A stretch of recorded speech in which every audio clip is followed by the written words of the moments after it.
Everyone, welcome back to my channel trip to maths. तो आज हम लोग पढ़ने जा रहे हैं रिलेशंस एंड फंक्शंस। ये चैप्टर्स इतना इम्पॉर्टेंट है कि इसके ऊपर बाकी सब चैप्टर्स डिपेंडेंट है। तो हम लोग ट्राई करेंगे कि ये 2-3 वीडियो के अंदर मैं इस चैप्टर को कवर कर दूँ। पर आज हम लोग जो टॉपिक में फोकस करने जा रहे हैं ये रिलेशन फंक्शंस के ऊपर, रिलेशन एंड फंक्शन इसके ऊपर डिपेंडेंट है। ये है Cartesian product of sets.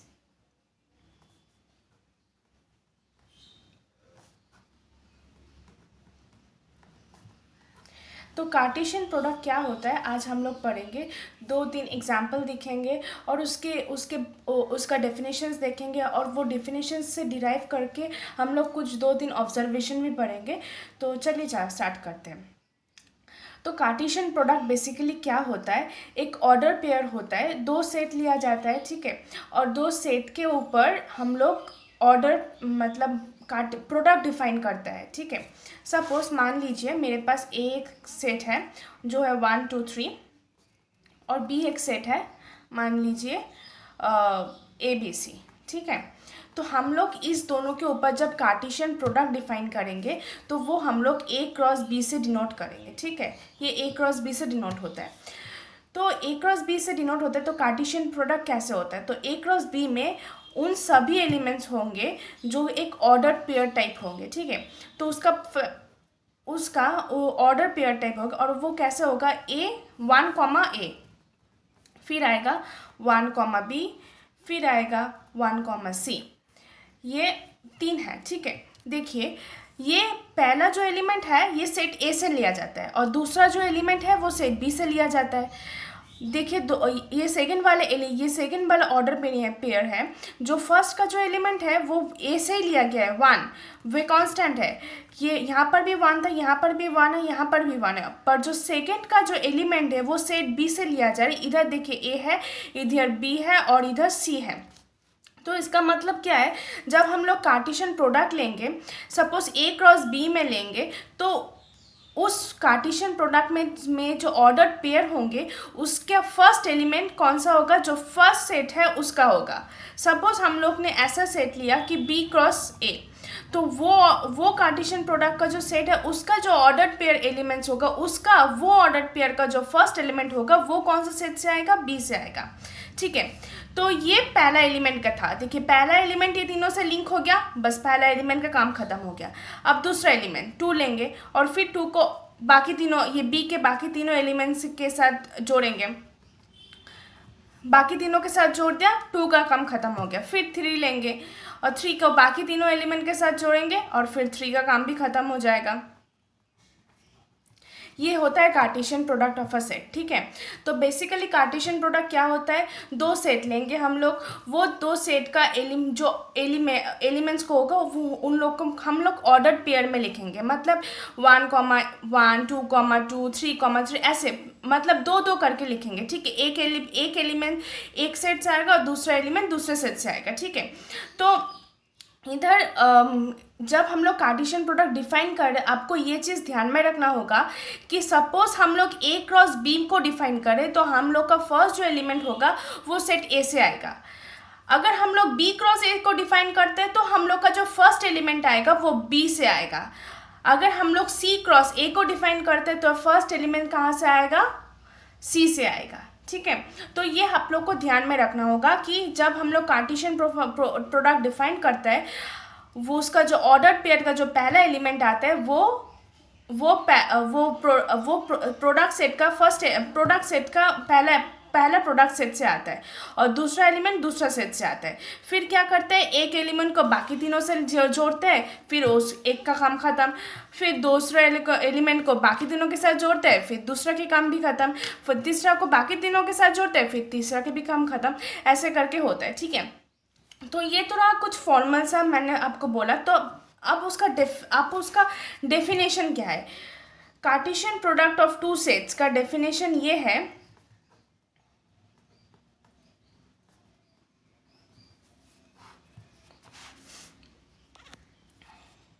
Suppose A and B be 2 non-empty sets,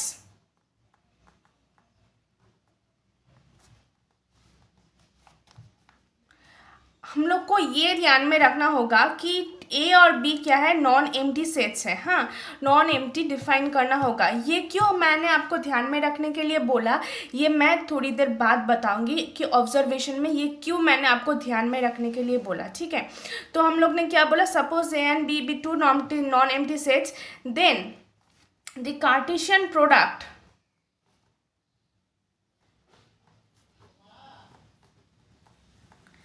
A cross B defined on both the set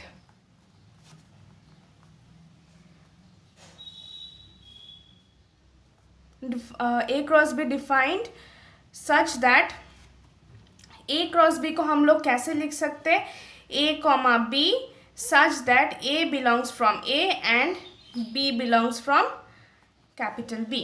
ठीक है, ये फॉर्मल सा एक डेफिनेशन है, आपको ये थोड़ा याद रखना होगा। ऐसे तो डेफिनेशन आते नहीं है, पर हम लोग लिंक करेंगे और बुक में, बुकिश लैंग्वेज में भी ऐसे लिखा हुआ रहता है, तो आप लोग को ये थोड़ा ध्यान में रखना होगा कि suppose A and B be two non empty sets, then the Cartesian product A and B defined such that A cross B होगा क्या, A comma B such that A belongs from A and B belongs from B. ठीक है, तो NCERT में कुछ आप लोग जब ड्राइंग देखेंगे तो एनसीईआरटी का ड्राइंग कुछ ऐसे दिखेगा। ठीक है, ये वाला दो अगर सेट हम लोग कंसिडर करेंगे तो एनसीईआरटी में कौन सा सेट है मुझे अभी याद नहीं आ रहा है।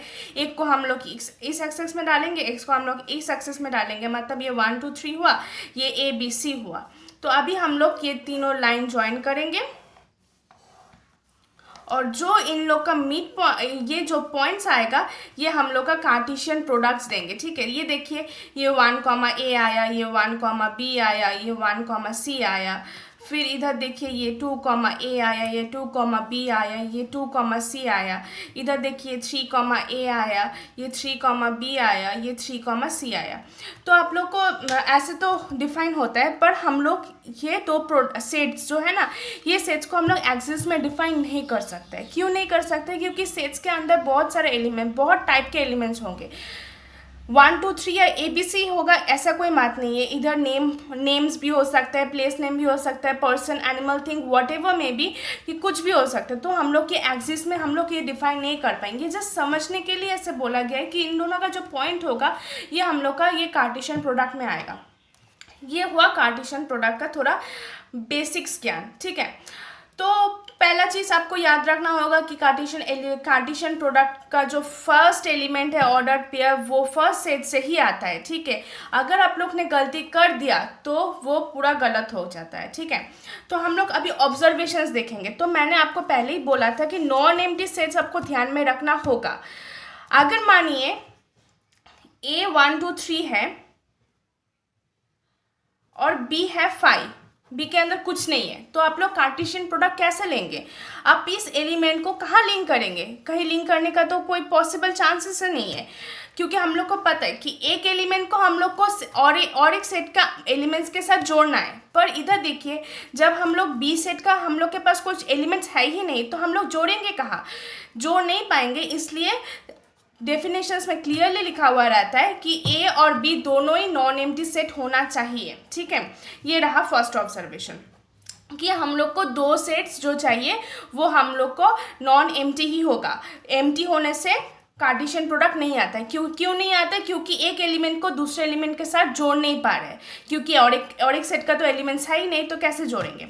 ये रहा फर्स्ट ऑब्जर्वेशन। तो हम लोग सेकेंड ऑब्जर्वेशन क्या लेंगे? अगर नॉन एम्प्टी हुआ और फाइनाइट नहीं हुआ, इनफाइनाइट सेट्स हुआ, तो क्या होगा? वैसे तो कुछ उसका हम लोग का कुछ सिंबल नहीं है कैसे नोट करते, पर अगर ए और बी दोनों इनफाइनाइट है तो उसका कार्टेशियन प्रोडक्ट्स भी इनफाइनाइट होगा।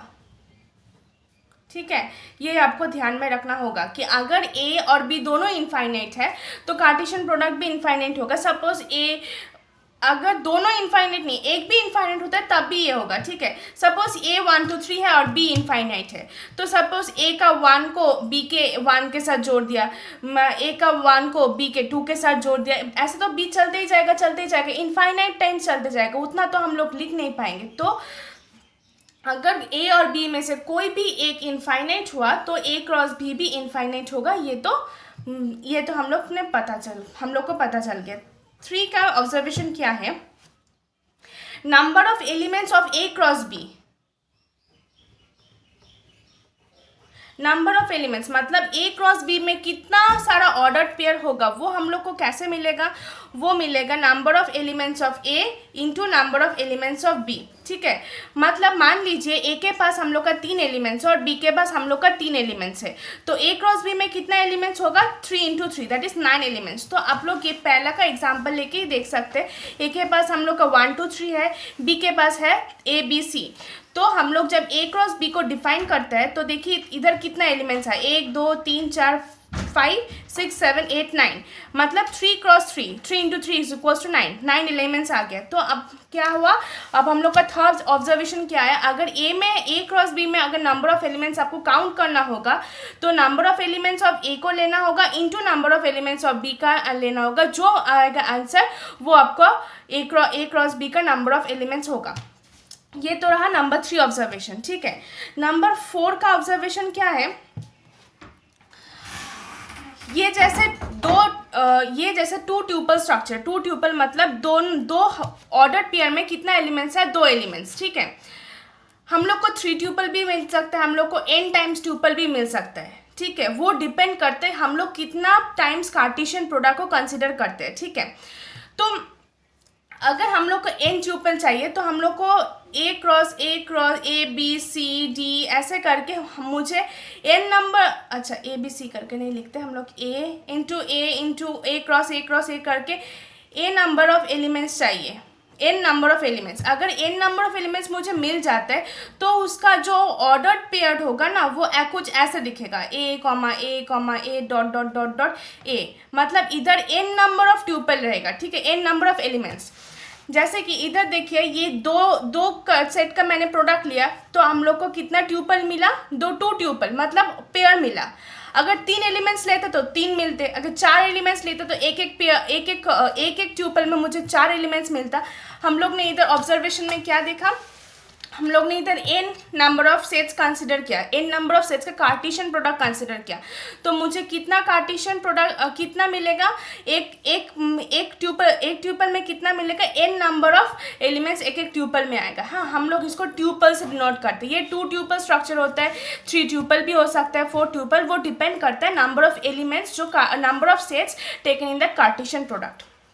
ये हो गया हम लोग का 4th नंबर ऑब्जर्वेशन। ठीक है, अभी 5th नंबर ऑब्जर्वेशन क्या होता है कि सपोज मुझे ए क्रॉस ए का नंबर ऑफ एलिमेंट्स चाहिए, कि मुझे चाहिए कि मैंने तीनों सेट लिया, अभी तीनों सेट का मुझे कार्टेशियन प्रोडक्ट निकालना है। अब बिना निकाले मुझे कैसे पता चलेगा कि इसके अंदर कितना एलिमेंट्स है। मैंने 2 का बता दिया था कि मैं दो सेट लेकर मुझे कैसे पता चलेगा कि इन दोनों के अंदर कितना एलिमेंट्स होगा, ये कार्टेशियन प्रोडक्ट के अंदर कितना एलिमेंट्स होगा, ये हम लोग को कैसे पता चलेगा, number of elements A multiplied by number of elements of B. हम लोग को 3 के टाइम भी ऐसे ही करना होगा कि number of elements of A into number of elements of A into number of elements of A. जो भी तीनों सेट हैं उन तीनों का नंबर ऑफ एलिमेंट्स को प्रोडक्ट कर दीजिए और जो आंसर आएगा वो Cartesian product of that 3 sets होगा। ठीक है, अगर ये n नंबर ऑफ टाइम्स होता है तो हम लोग को n नंबर ऑफ टाइम्स क्या करना होता है, इनको मल्टीप्लाई करना होता है, तो जो आंसर आता है वो आएगा, वो आता है number of elements of that Cartesian product. ठीक है, अब हम लोग को और एक ऑब्जर्वेशन जो है वो चाहिए जानने के लिए कि नंबर 6 ऑब्जर्वेशन ये होता है कि 2 ऑर्डर्ड पेयर कब हम लोग इक्वल बोल सकते हैं, मतलब ए और बी कब हम लोग 1 और 2 के साथ इक्वल कर सकते हैं। ठीक है, मतलब ये सपोज एक एग्जांपल है कि ए और बी को कब हम लोग 1 और 2 के साथ इक्वल कर सकते, जब इसका पहला एलिमेंट और इसका पहला एलिमेंट इक्वल होगा और इसका पहला एलिमेंट और इसका पहला एलिमेंट इक्वल होगा, दूसरा एलिमेंट और दूसरा एलिमेंट इक्वल होगा, तब हम लोग ये दोनों ऑर्डर्ड पेयर को इक्वल बोल सकते हैं, अदरवाइज इक्वल नहीं बोल सकते। तो इसको ध्यान में रखना होगा कि अगर 2 ordered pair said to be equal if and only if the first element of the first ordered pair is equal to the first element of the second ordered pair, and if the second element of the first ordered pair is equal to the second element of the second ordered pair। ये आपको ध्यान में रखना होगा कि पहला element के साथ इक्वल होगा और दूसरा एलिमेंट के साथ इक्वल होगा। तो हम लोग का ऑर्डर पेयर इक्वल होता है, ठीक है। तो हम लोग को ये कुछ ध्यान में रखना होगा कि पहला चीज़ क्या है, कार्टेशियन प्रोडक्ट जब लेते हैं उसका जो ऑर्डर पेयर है उसका पहला एलिमेंट कौन सा सेट से आता है, जो कार्टेशियन प्रोडक्ट का पहला सेट है वो उससे आता है।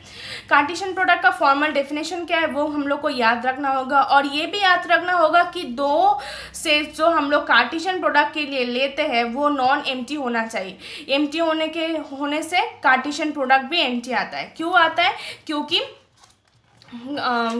क्योंकि हम लोग को पता है कि लिंक करना होता है पहला एलिमेंट को दूसरा एलिमेंट सेट के एलिमेंट के साथ। अगर दूसरा सेट का ही कोई एलिमेंट ना रहे तो हम लोग कैसे लिंक करेंगे, लिंक तो कर नहीं पाएंगे। इसीलिए दो नॉन एम्प्टी सेट मुझे चाहिए कार्टेशियन प्रोडक्ट के लिए। अगर दो नॉन एम्प्टी सेट हुआ पर वो इनफाइनाइट सेट हुआ तो कार्टेशियन प्रोडक्ट भी इनफाइनाइट होगा, क्योंकि हम लोग डिफाइन नहीं कर पाएंगे इतना कार्टेशियन प्रोडक्ट, इतना नंबर ऑफ एलिमेंट्स, ठीक है। अब हम लोग को तीसरा नंबर प्रॉपर्टी क्या मिला, तीसरा नंबर प्रॉपर्टी ये मिला कि A number of elements of A cross B कैसे डिफाइन करते हैं, number of elements of A multiplied by number of elements of B. फिर मैंने बोला कि एन ट्यूपल स्ट्रक्चर कैसे आता है, जब n number of Cartesian product हम लोग लेते हैं तब हम लोग का एक एक जो ऑर्डर ट्यूपल आता है वो एन ट्यूपल होता है। इसका मतलब ये नहीं कि एक ही आएगा, ये और भी कंटिन्यू होता चले जाएगा, ठीक है। वो डिपेंड करते कितना नंबर ऑफ एलिमेंट्स के ऊपर डिपेंड होता है।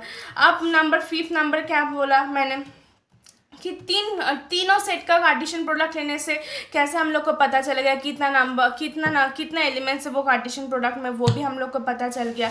और नंबर 6 का जो इम्पोर्टेंट है कि दो ऑर्डर पेयर कैसे इक्वल होता है वो हम लोग को पता चल गया, जब उसका पहला एलिमेंट और दूसरा का पहला एलिमेंट इक्वल हो, और दूसरा का सेकेंड का दूसरा एलिमेंट और दूसरे का सेकेंड एलिमेंट जब इक्वल हो तब वो ऑर्डर पेयर इक्वल होता है। ये रहा 6 टॉपिक और कार्टेशियन प्रोडक्ट रिलेटेड कुछ इम्पॉर्टेंट। आप लोग एग्जाम्पल सॉल्व कीजिए, एक्सरसाइज सॉल्व कीजिए। अगर आप लोग को कुछ प्रॉब्लम हो तो आप मुझे कमेंट सेक्शन में बता सकते हैं, I will try to solve it. अगर आप लोग को मेरा वीडियो पसंद आए तो लाइक कर दीजिए और चैनल को सब्सक्राइब कर दीजिए। Thank you.